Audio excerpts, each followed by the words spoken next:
L'année 2024, qui tire à sa fin, a été particulièrement marquée par des catastrophes climatiques, parmi lesquelles nous pouvons citer les inondations en Chine, en Espagne et le débordement du fleuve Sénégal. Mais aussi les pluies en plein mois de décembre au Sénégal, fait assez inhabituel pour être souligné. Quelle est la cause de ce dérèglement climatique?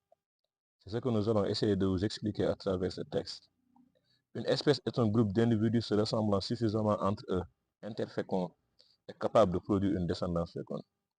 En écologie, un écosystème est un ensemble formé par une communauté d'êtres vivants en interaction biocénose avec leur environnement biotope. L'environnement est l'ensemble des éléments biotiques et abiotiques qui entourent un individu ou une espèce et dont certains contribuent directement à subvenir à ses besoins. D'un point de vue égocentrique, si nous considérons que la Terre est notre environnement, donc nous formons ensemble un écosystème. D'après le naturaliste suédois Carl von Linné, père de la nomenclature binomiale, nous appartenons au genre Homo. Notre environnement, la Terre, est apparu il y a 4 milliards d'années, tandis que le genre Homo aurait vu le jour durant la période allant de 3 à 2 millions d'années, plus connue sous le nom de transition Pléistocène, en Éthiopie, selon le paléoanthropologue français Yves Coppens. Cette apparition est favorisée par la tendance globale au refroidissement et à l'assèchement du climat avec réduction du couvert forestier. Le climat, qui est la variable qui a favorisé l'apparition du genre Homo, est défini comme étant la distribution statistique des conditions de l'atmosphère terrestre dans une région donnée pendant une période donnée.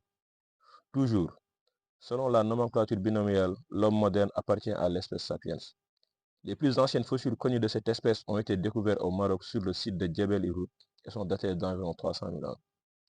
D'un point de vue éthologique, parmi ces distinctions par rapport au reste du monde animal, on peut citer un cerveau plus volumineux qui est à l'origine de son ingéniosité, la complexité de ses relations sociales, la domestication de nombreuses espèces végétales et animales, mais aussi l'ampleur des transformations qu'il opère sur les écosystèmes.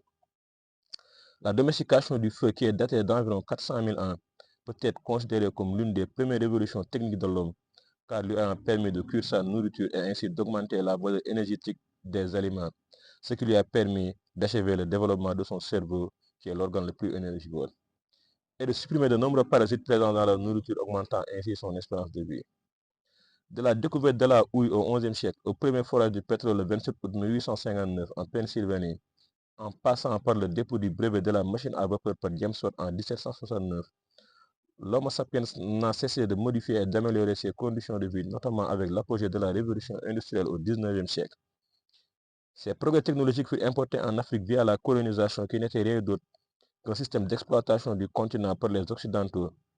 Nos terroirs servaient de tome, territoire d'outre-mer aux monarchies occidentales et de marché aux compagnies commerciales qui étaient en vogue à l'époque.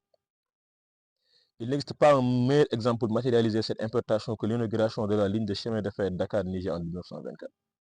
La découverte et l'exploitation des sources d'énergie précitées, houille, machines à vapeur et pétrole, n'ont cessé d'influer sur notre environnement, notamment par l'émission de gaz à effet de serre dont les plus importants et néfastes sont le dioxyde de carbone CO2 et le méthane CH4, conduisant à un phénomène appelé changement climatique ou encore réchauffement climatique, qui se définit comme étant l'augmentation rapide de la température moyenne de la surface de la Terre en cours au XXe et XXIe siècle, ainsi que plus généralement la modification des régions météorologiques à grande échelle qui en résultent. Ayant hérité de la colonisation plusieurs modes de fonctionnement dont la production énergétique et industrielle, l'alimentation, l'habitat, le transport, l'habillement, l'agriculture, qui sont tous émetteurs de gaz à effet de serre. Donc, ne serait-il pas temps de repasser nos modes de vie pour atténuer le réchauffement climatique qui ne cesse de dégrader notre environnement? Si la vidéo vous a plu, n'oubliez pas d'aimer, de commenter et de partager et de nous suivre sur les différents réseaux sociaux TikTok, Facebook et YouTube.